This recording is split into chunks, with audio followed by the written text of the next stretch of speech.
This is Screen Test Goes to the Oscars from Ken's 5. We are breaking down every major category at this year's Oscars coming up in just a few days' time. I'm David Lynch. And I'm Jackson Floyd. And today we're going to turn our eye to screenplays, starting with Best Original, one of my favorite categories here at the Academy Awards. Yeah. And a great group of nominees here as well. Absolutely. Yeah, let's go through the nominees for Best Original Screenplay to start off this year.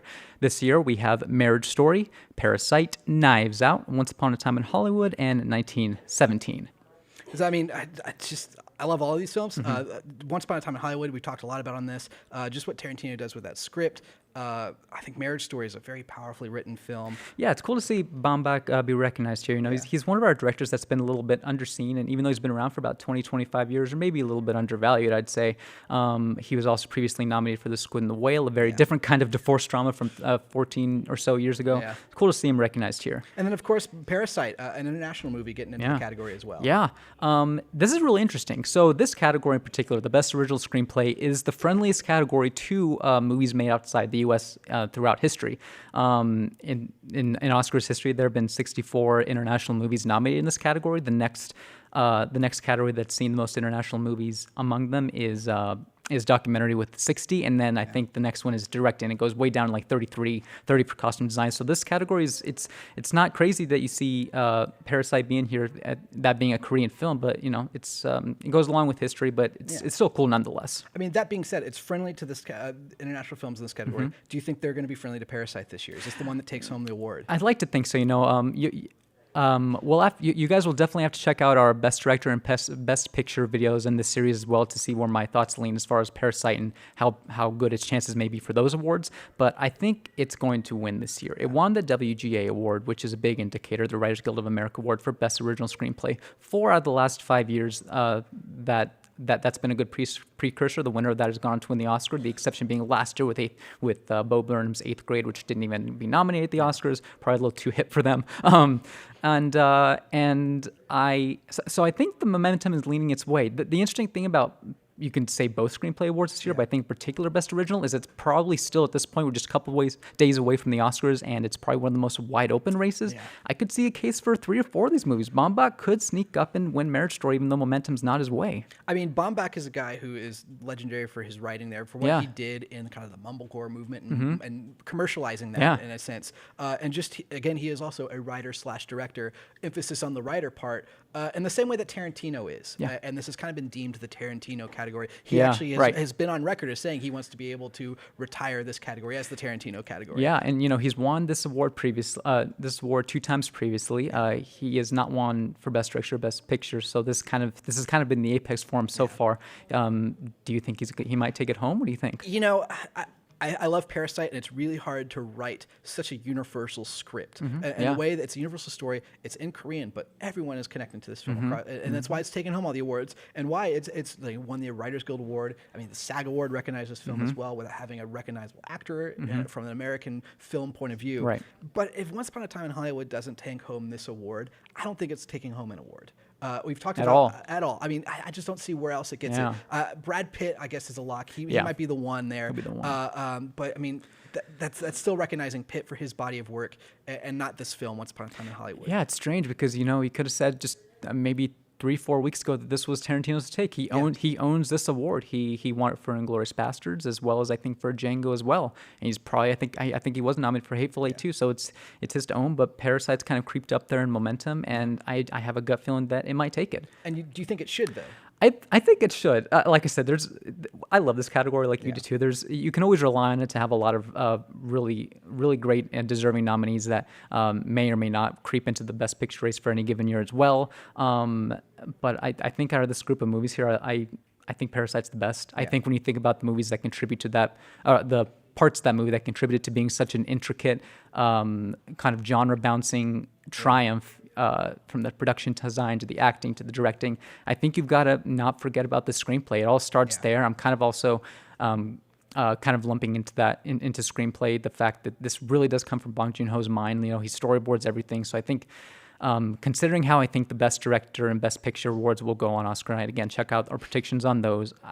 I think that I think that this one will be his to take on Sunday. I'm with you there, and I'm changing my answer on the fly. Basically, I'm based on what you said about genre bouncing. Okay. And just the deftness at which this movie does Yeah. that. And that you're right. It comes down to screenplay, and what he does with that is amazing. Sure. I mean, there's times the whole thing is funny, but there's times where you're in a horror film, you're in a family drama. One of my favorite scenes from Parasite is the peach scene. Yeah. Without giving away too much, but just everything that goes into that, every detail starts with storyboarding and starts with the script as well. So I think it is deserving of it. I still think Once Upon a Time in Hollywood takes it home, but I think Parasite's deserving of it. And I won't be mad if it does. If those two are the front runners, I think it'd be really cool if Rian Johnson won for Knives Out.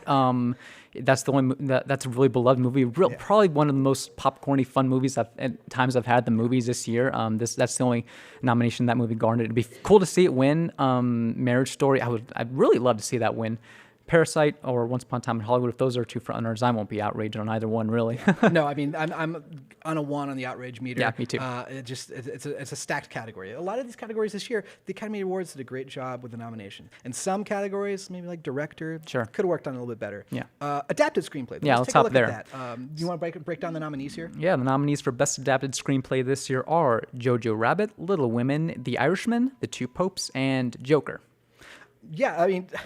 Explain to me again, just remind me quickly, a lot of these are pretty obvious. Little Women is based on a book. The Irishman, another book as well. You Paint Houses. Heard You Paint Houses. And that's Steve Zalen adapting that from Martin Scorsese. The Joker isn't specifically a DC Comics, like, page-to-page reference. Right. It's pulling from the character Joker. Right, yeah.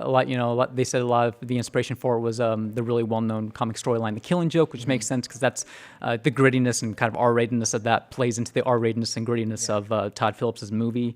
The Two Popes is adapted from a book too, and you mentioned Little Women, and also Jojo Rabbit, which if you're familiar at all with how Jojo Rabbit is, if you haven't seen it, it's a really sardonic and funny, but also kind of, in my opinion, a little tonally inconsistent and maybe also a little uncomfortable in its premise because it's a satire about Nazis and Hitler and World War II and about a little basically Nazi in training who has an imaginary friend who's Hitler. So, and yes, that is adapted from a novel of the novel Caging Skies by Christine Lunan. I believe I'm pronouncing that correctly. Anecdotally, what I've heard is that novel it doesn't take as much the satirical route. It is a little more serious in nature. So Taika Waititi, he's known for a little bit of irreverent, quirky, his New Zealand humor. He really took that novel and made it his own, it sounds like. Greta Gerwig here. Female nominated for the screenplay award here. A woman hasn't won here since 2008, right? Right. So Diablo Cody was the last female writer who won an Oscar for Juno. That's not for a lack of female nominees. 22 female nominees have been nominated since then, and in 12 years since then. The thing that's notable with that is that if Greta Gerwig doesn't win this year, and she hasn't won too many of the precursor awards, some of those have gone Taika Waititi's way for Jojo Rabbit. So if a win for Greta doesn't pan out this year, the 2010s will be the first decade since the 60s that we haven't had a female writer win an Oscar. So you can make of that, what you want. I don't think it is what you want at all. Kind of hate to see it. But, kind of going along with that, I think she is the runaway should win here. I mean, if you talk about adapting a story that we've spent decades and decades and decades familiarizing ourselves with and thinking that we know so well, she basically set the standard for what adaptation should do. Yeah. I mean, there's different ways to adapt things. Joker is blending some storylines. Sure. Jojo Rabbit, like you mentioned, took a book, added some irreverence to it. A lot of books get the endings changed to make it more filmic or things like that.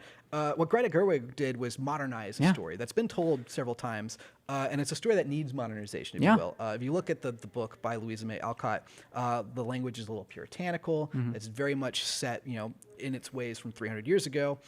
There have been some adaptations that have been tried to be a little more literal to the source, and they don't work as well as this. Right. And what she did with this is pretty amazing. Yeah, the timeline shuffling, I think, your first time seeing it, I think you spend some time having to get used to what she does, but, by the end, I think it just beautifully brings out the themes in ways we've never seen before. Yeah. She kind of lines up the parallels between the March sisters and their childhood and their adulthood, and the kind of the parallels there in beautiful ways, and is one of the reasons why that was one of my favorite movies of the year, personally, and probably one of the best also, I'd say, objectively.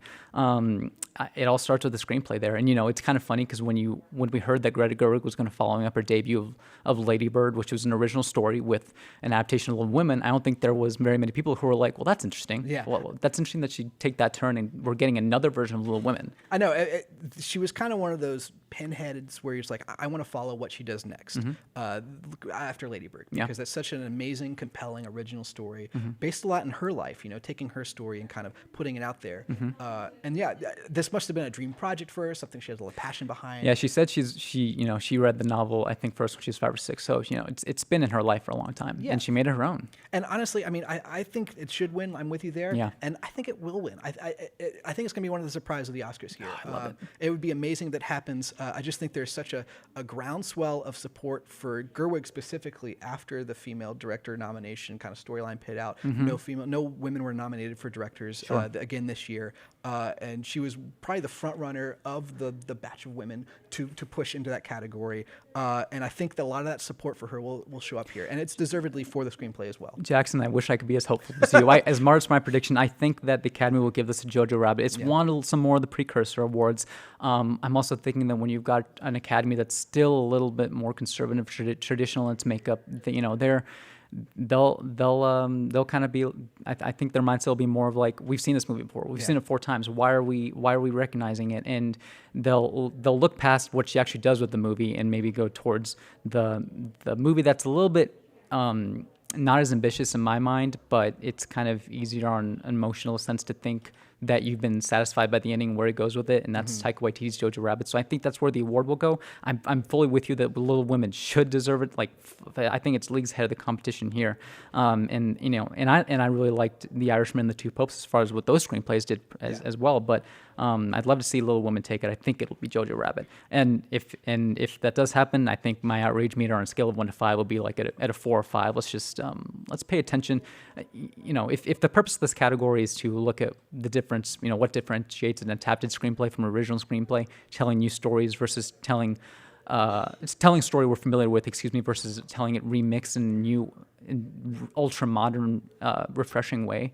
The Academy, I'd like them to start recognizing that's who they should honor. Yeah, I mean, this is kind of in terms of the outrage, they're the exact opposite of the last category, where you'd be happy with any of these kind of coming home. I think there's kind of falling back on the old standard of just, we're going to adapt this, maybe add a little bit of quirkiness to it. And Taika Waititi is a fantastic director. I think he's, I'd hate to say star on the rise because I think he's already here. Yeah, but I think we've yet to see his apex. Right. I'm excited to see what he does after Jojo Rabbit. Sure. Especially seeing what he did with Thor: The Dark World. Thor Ragnarok, not the Dark World.